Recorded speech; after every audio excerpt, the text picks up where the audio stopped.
Hey, good morning, everyone. This is People of Substance by LemonSkies, and I'm very excited to introduce my guest today, Robin Kingham. So, Robin, you are currently at the Arthritis Foundation, and you're managing engagement of families. And previously, you were also in patient advocacy space at Crohn's and Colitis. And I was fortunate to be introduced to you. So, please say hi. Hi, everybody. Thank you so much. Oh, it's so fun to be here. So let me just kind of jump right in. And a lot of times I've had guests on here that I've known for, a few years or a decade or plus. And you're one of the people that I'm excited to get to know.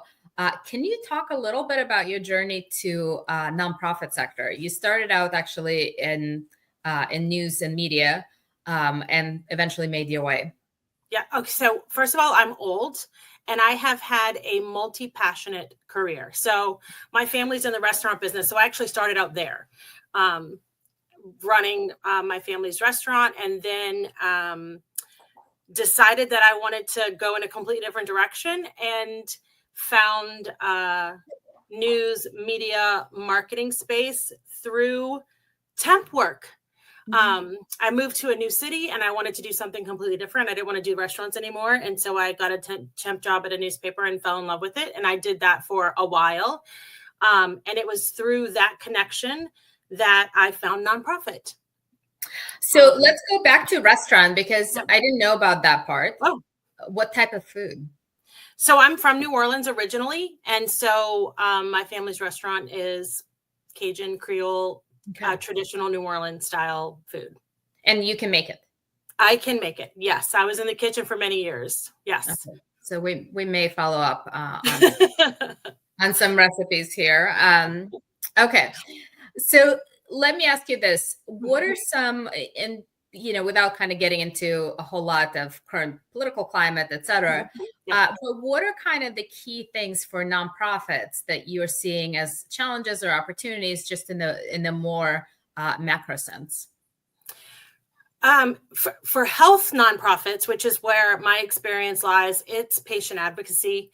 It is making sure that patients are getting the medication that they need when they need it, and that the government is not keeping us or infringing our ability to do that.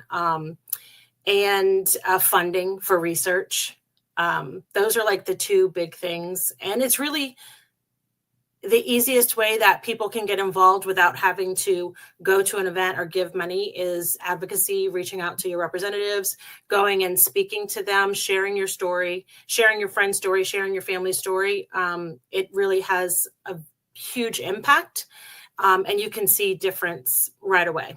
Yeah. Well, it's so interesting that you say that because, my own patient advocacy space experience really parallels that. And, different organizations deliver mission differently, like how hands-on, what types of services. But most organizations I've been at have always had the advocacy component, the research component, and then the direct mission delivery services to people they serve. So, yeah.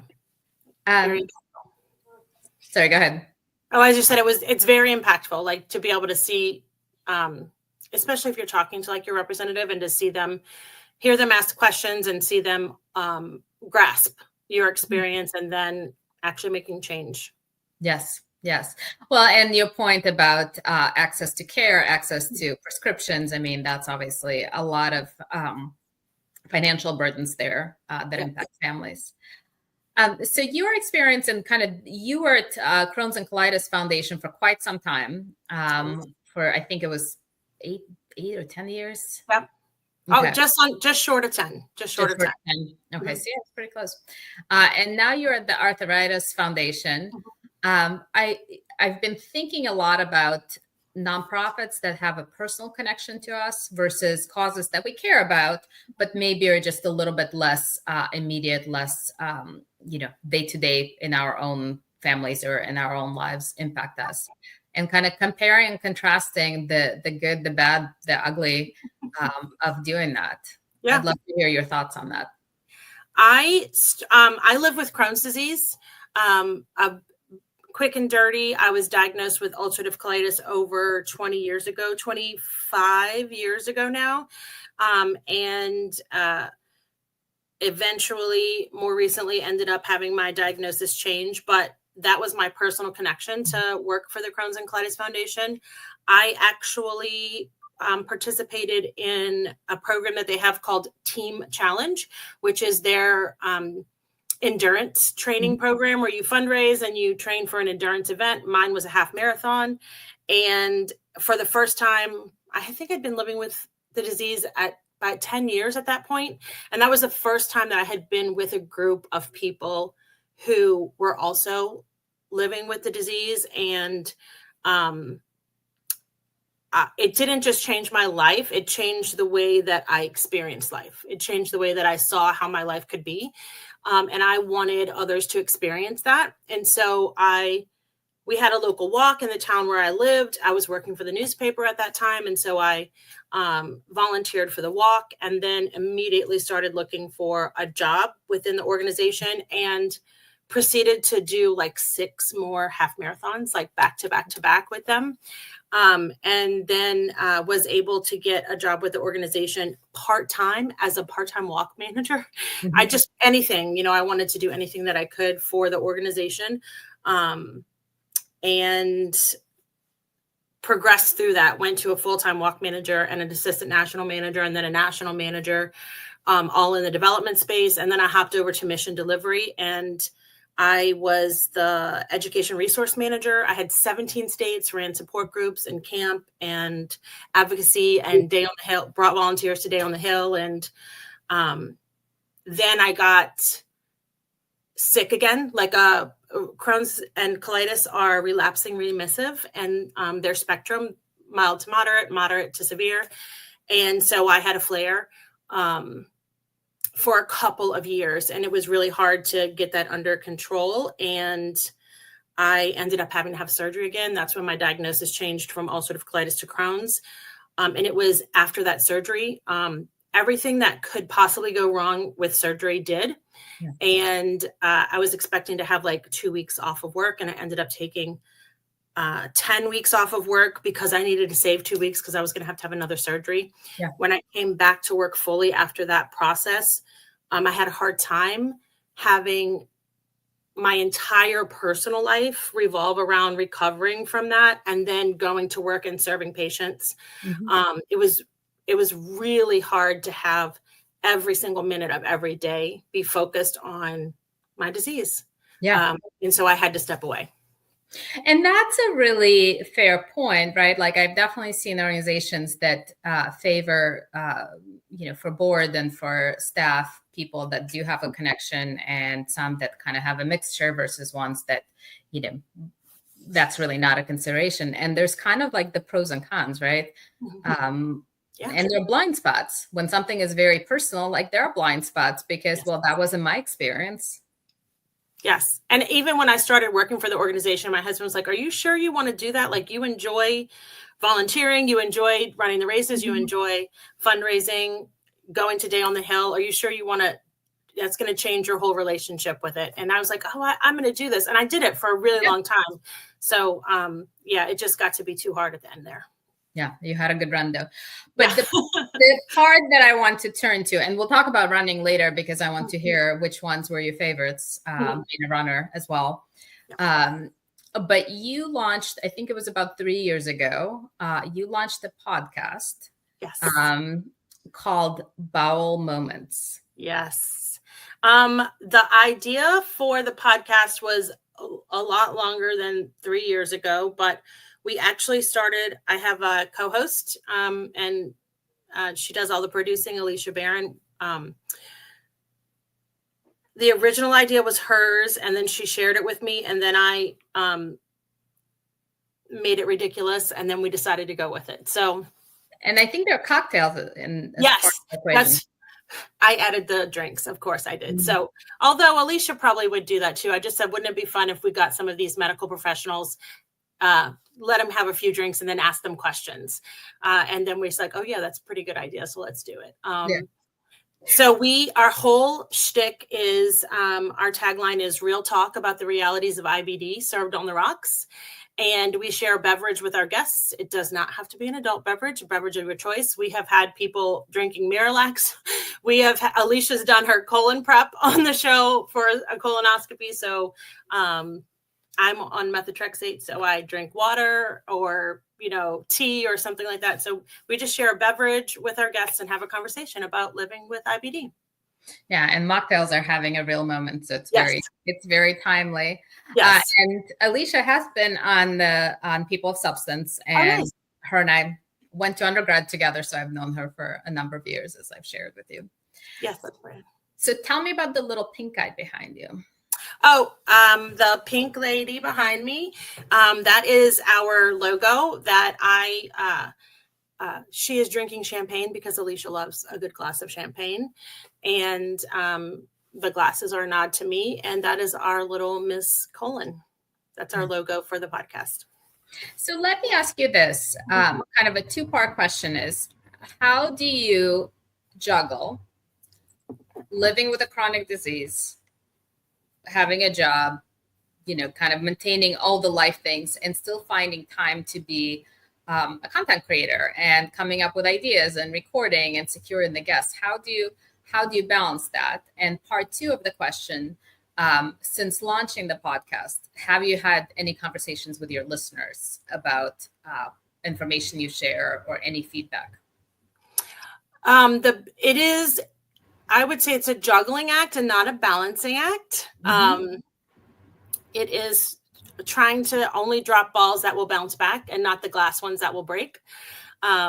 So when Alicia and I first started the podcast, I can't even believe we were doing this. After my surgery and all that stuff, when we actually got to launch, we were doing an episode every week, just us. So that was basically giving ourselves another full-time job on top of our full-time job. So that was hard. So after 2 years of that, we did have to scale it back. So now we do an episode every other week. Again, it's not a balance. It's a juggle. It's just like what's in the air right now, what's taking priority. I traveled a lot in the summertime for my work. And so we don't record episodes at all in the summer because I'm traveling. And then Alicia travels a lot in the fall. So we try to not record as much in the fall. So we just look at our schedules and try to make the best of it. Alicia does the producing. She does all of the editing of the show. And then I do looking for guest screening, discovery calls, and marketing and that kind of stuff. So we try to divide up the work time-wise equally. Yeah. And have you had any conversations with listeners? Oh, sorry. No. We, at first, the conversations that we had with listeners were people reaching out, asking if we'd be interested in having them on the show because they listened to it and they love it and they wanted to share their story. That was nice. But Alicia jokes all the time that we usually don't get a lot of feedback. And so we're just putting our hearts out into the universe and hoping that people like it. Every once in a while, I'll get a message on one of our social media channels that's like, I love the show. Thank you. Love what you're doing. Or maybe even suggesting a guest or something like that, but not a lot of feedback. So again, we're just putting our hearts out in the universe and hoping that they love it. Hearts, intestines, whichever.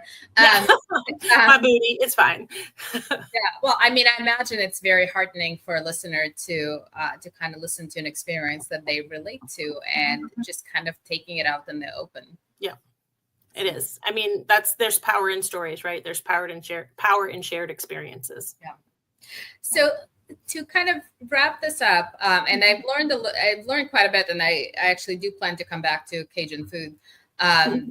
So I learned that you have restaurant chops, and you can obviously probably make a nice roux and different sauces. Yes. You're a runner. Are you still running, or is that? I am. So yes and no. I am seeing a pelvic floor physical therapist to help me recover from my surgeries so that I can get back to running. Yeah. So in my heart, I am. And my pelvic floor physical therapist is like, we're moving to the next phase. So hopefully soon. And running for non-runners, I'm just going to put it out there, Crohn's or no Crohn's, it can be challenging in that department. Yes. And I will leave it at that. Yes. So sometimes we kind of play this game to get to know guests called Two Truth and a Lie. And I haven't given you a heads up, so I want to make sure that that you have a hot second to prepare. I feel like you gave away some really excellent ones for me. And I try to guess, and I'm not going to say I have a perfect record, but really kind of try to pay attention. So if you had to share 3 things about yourself, 2 that are real and 1 that's a fib, and I will try to guess which one is a fib. Okay. Yeah. I thought it was appropriate. We used to play this in college, No, I love it. Nope, I love it. Okay. I'm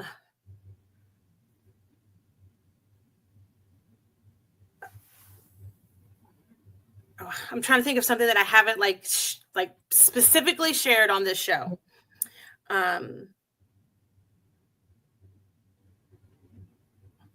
I get a colonoscopy every year. I have been on the Food Network. I have completed over 25 half marathons. So I'm going to say that because I really want it to be true, I'm going to say that Food Network is true. And I'm going to say that colonoscopy might be true.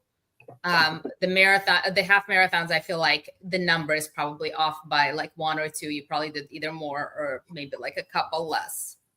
Did I get them right? The colonoscopy is the lie. That's the lie. Okay. I actually get more than 1 colonoscopy a year. This year I'm down to 2. Hopefully it'll be down to 1 future, but over the past few years I've had like 1 every 3 months. Yeah.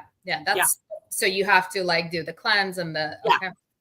So but yes, the Food Network, true. Okay, so for people that are complaining about colonoscopy and having to get it, like you're saying to them, like, don't be a baby. Okay. I would never tell anybody not to be a baby about that because it's pretty rough on the system, but also suck it up. Yeah. So tell us about the Food Network. I was really hoping that would be true. So my family's restaurant was on Diners, Drive-Ins, and Dives. The episode is Quirky Classic. Yeah, my 15 seconds of fame. That's very cool. And 25 halves. Over 25, yes. Over 25. Okay. Yeah, you have me beat by quite a few there. So. I was obsessed for a little while there, so I can't wait to start running again. Excellent. Yeah. Well, it's been so wonderful to have you on. I really appreciate you taking the time this morning to talk, and thank you. Thank you so much for having me.